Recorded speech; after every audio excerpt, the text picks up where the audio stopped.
Hello friends, welcome to Raja tech TV YouTube channel. ఈ వీడియోలో దేశవ్యాప్తంగా జనవరి 1వ తేదీ 2025 నుంచి అనేక కొత్త రూల్స్ రాబోతున్నాయి. మనకి ప్రతి నెల నిత్యం అనేక కొత్త రూల్స్ ను కేంద్ర ప్రభుత్వం తీసుకొస్తుంది. ఈ నేపథ్యంలో తాజాగా రిజర్వ్ బ్యాంక్ ఆఫ్ ఇండియా ఆర్థిక లావాదేవీలకు సంబంధించి జనవరి 2025 నుండి కొత్త రూల్స్ తీసుకొస్తుంది. అలాగే ఆధార్ ఓటర్ కార్డు ఉన్న వారికి బ్యాంకులు సైతం కేవైసీ రూల్స్ తీసుకొస్తున్నాయి. ఇక 2 వీలర్ 3 వీలర్ 4 వీలర్ ఉన్న వారి వెహికల్స్ ను ఈ విధానం ద్వారా ఏంటంటే మనకి వేస్టేజ్ కింద పడేయనున్నారు. తాజాగా గ్యాస్ అలాగే బ్యాంక్ నుండి వచ్చిన ఆ కొత్త రూల్స్ ఏంటి, జనవరి నెల నుంచి దేశ ప్రజలపై దీనిపై ఎలాంటి భారం పడుతుంది, ఇలా దీనికి సంబంధించిన ఇన్ఫర్మేషన్ ఈ వీడియోలో చూద్దాం. ఫ్రెండ్స్, ముందుగా వీడియో చూస్తున్న ప్రతి ఒక్కరు వీడియో కింద లైక్ సింబల్ అయితే ఉంటుంది. వీడియో చూసిన ప్రతి ఒక్కరు వీడియోని లైక్ చేసేయండి. మీరు వీడియోని లైక్ చేస్తేనే నాకు టైప్ ఆఫ్ సపోర్ట్ అందరికీ తెలుస్తుంది. అలాగే మొదటిసారి ఎవరైనా మన ఛానల్ విజిట్ అయితే 3-4 వీడియోలు చూసి వెంటనే బెల్ ఐకాన్ ట్యాప్ చేసి సబ్స్క్రైబ్ చేసుకోండి. అప్పుడు మాత్రమే నేను పెట్టే ప్రతి వీడియో మీరు నోటిఫికేషన్ రూపంలో పొందొచ్చు. ఇక లేట్ చేయకుండా టాపిక్ ని స్టార్ట్ చేద్దాం. యూపీఐ లావాదేవీలకు సంబంధించి రిజర్వ్ బ్యాంక్ ఆఫ్ ఇండియా తాజాగా ఒక నోటిఫికేషన్ విడుదల చేసింది. యూపీఐ లావాదేవీ పరిమితుల్లో కొన్ని మార్పులు చోటు చేసుకున్నాయి. అంటే జనవరి 1, 2025 నుంచి యూపీఐ లావాదేవీల పరిమితిని పెంచారు. గతంలో యూపీఐ చెల్లింపు పరిమితం కేవలం 5,000 ఉండగా ఇప్పుడు దీన్ని 10,000కు పెంచారు.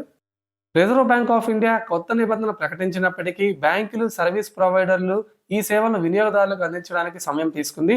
ఈ సమయం డిసెంబర్ 31తో ముగిసిపోతుంది. ఇక జనవరి 1, 2025 నుంచి ఈ కొత్త నిబంధన అమలు చేయాలని national payment corporation of India అయితే తెలిపింది. ఇక యూపీఐ 1, 2, 3 ద్వారా చేసే ట్రాన్సాక్షన్స్ పై ఎలాంటి ఛార్జీస్ వసూలు చేయరు. ఇక జనవరి 1వ తేదీ నుంచి మరో కొత్త రూల్ అమల్లోకి రాబోతుంది.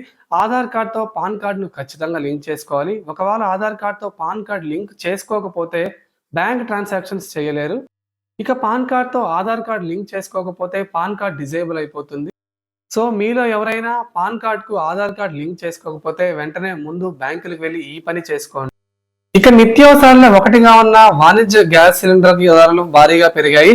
మనకి కమర్షియల్ గ్యాస్ సిలిండర్, హోటల్స్ లో వినియోగించే గ్యాస్ సిలిండర్ 19 కేజీల గ్యాస్ సిలిండర్ పై 62 రూపాయలు పెంచారు. అయితే గృహ అవసరాలకు వినియోగించే 14.2 కేజీల సాధారణ సిలిండర్ పై మాత్రం ఎలాంటి ఛార్జీలు వసూలు చేయలేదు. ఇక మనకి ఎల్పిజి సబ్సిడీకి సంబంధించి కేంద్ర ప్రభుత్వం అలర్ట్ తీసుకొచ్చింది. ఎవరైతే ఆధార్ కార్డును, పాన్ కార్డును బ్యాంక్ అకౌంట్ తో లింక్ చేసుకుని ఉంటారో వారి ఖాతాలో మాత్రమే ఎల్పిజి గ్యాస్ సిలిండర్ కు సంబంధించి సబ్సిడీ డబ్బులను ఖాతాలో జమ చేయనున్నారు. అలాగే ఇక వెహికల్స్ కి సంబంధించి మీ ఇంట్లో 2 వీలర్ 3 వీలర్ 4 వీలర్ ఉన్న తెలంగాణ రాష్ట్ర ప్రభుత్వం ఒక సరికొత్త తుక్కు విధానాన్ని తీసుకొచ్చింది. దీని ప్రకారం మీరు వాడే వెహికల్ ఏదైనా సరే, అది కమర్షియల్ వెహికల్ అయితే మీరు తెలంగాణ రాష్ట్ర ప్రభుత్వం వెహికల్స్ కి సంబంధించి తుక్కు విధానం అమల్లోకి తీసుకురానుంది. జనవరి 2025 నుంచి ఈ రూల్స్ అయితే అమల్లోకి రానున్నాయి. ఈ రూల్స్ ప్రకారం ఈ విధానం కింద 15 ఏళ్లు దాటిన వ్యక్తిగత వాహనాలు, 8 ఏళ్లు దాటిన వాణిజ్య వాహనాలను తుక్కుగా పరిగణిస్తారు. ఇక 2 వీలర్ 3 వీలర్ 4 వీలర్ ఏదైనా సరే మనం స్క్రాప్ కింద పడేయాల్సి ఉంటుంది. ఈ వాహనాన్ని నడపడానికి లేదు. ఇక తెలంగాణ రాష్ట్రంలో 2 తుక్కు కేంద్రాలను త్వరలోనే ఏర్పాటు చేయనున్నట్టు ప్రభుత్వం అయితే వెల్లడించింది. ఒకవేళ మీ దగ్గర ఉన్న వాహనం అయితే వీటిల్లో ఫిట్నెస్ ఉన్న వాహనాలు మాత్రం 5 ఏళ్ల మినహాయింపుతో అయితే నడుపుకోవచ్చు. దీనికోసం ప్రభుత్వానికి 5,000 రూపాయలు గ్రీన్ ట్యాక్స్ చెల్లించి అయితే వాహనాలను నడుపుకోవచ్చు. ఆ తర్వాత కూడా ఫిట్ గా ఉంటే మరో 10,000 చెల్లించి వాహనాలను అయితే తీసుకోవచ్చు. అలాగే మన వాహనాలు మనం నడుపుకోవచ్చు. ప్రస్తుతం చాలా మంది కళ్ళకు అనేది సొంత ఇల్లు, అందులో ఒక కారు. బడ్జెట్ లో కారు కొనుగోలు చేయాలని చాలా మంది ప్లాన్ చేస్తారు. సాధారణంగా దసరా, దీపావళి, సంక్రాంతి అంటూ పండుగల సమయంలో వాహనాలు కొంటారు. అయితే ఈ సంక్రాంతి నుంచి జనవరి 1 నుంచి కారు ధరలు మోతెక్కనున్నాయి. ఇప్పటికే దిగ్గజ కార్ల తయారీ సంస్థ టాటా మోటార్స్, హుండాయ్, కియా వంటి కంపెనీలు కార్ల ధరల పెంపు ప్రకటించగా ఇప్పుడు దిగ్గజ కంపెనీ హోండా ఇండియా కూడా చేరిపోయింది. హోండా కంపెనీ కారు ధరలు పెంచుతున్నట్లు ప్రకటించింది. కొత్త ఏడాది తొలి రోజు నుంచే పెరిగిన ధరలు అమల్లోకి తీసుకొస్తున్నట్లు తెలిపింది. ఇక కంపెనీపై అన్ని మోడల్స్ పై 2% ధరలు ఉంటుందని తెలిపింది.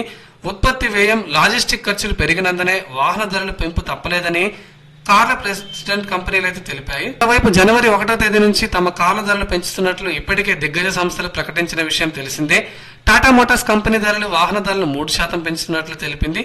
ఇక Kia Motors 2%, Hyundai Motors India company తమ మోడల్ పై గరిష్టంగా 25,000 పెంచుతున్నట్లు తెలిపింది. ఇక మారుతి సుజుకి ఏకంగా 4% మేర ధరలు పెంచుతున్నట్లు ప్రకటించింది. ఆ తర్వాత మహేంద్ర అండ్ మహేంద్ర కంపెనీ తమ వాహన ధరలు 3% పెంచుతామని తెలిపింది. ఇక దేశంలో అతిపెద్ద ప్రభుత్వ రంగ బ్యాంక్ అయిన స్టేట్ బ్యాంక్ ఆఫ్ ఇండియాకు చెందిన ఎస్బీఐ కార్డ్ షాకింగ్ ప్రకటన చేసింది. అన్ని అన్సెక్యూర్డ్ ఎస్బీఐ క్రెడిట్ కార్డులకు సంబంధించి ఫైనాన్స్ ఛార్జీలను పెంచుతున్నట్లు ప్రకటించింది. ఈ మేరకు అధికారిక వెబ్సైట్లో అయితే పేర్కొంది. శౌర్య డిఫెన్స్ వాటికి మాత్రం ఇది వర్తించదు. ఇప్పుడు సవరించిన ఎస్బీఐ రూల్స్ ప్రకారం అన్ని అన్సెక్యూర్డ్ ఎస్బీఐ క్రెడిట్ కార్డులకు ఫైనాన్స్ ఛార్జీలు నెలకు 3.75% ఉంటుందని తెలిపింది. ప్రస్తుతం ఈ ఫైనాన్స్ ఛార్జీలు నెలకు 3.55%గా ఉన్నాయి.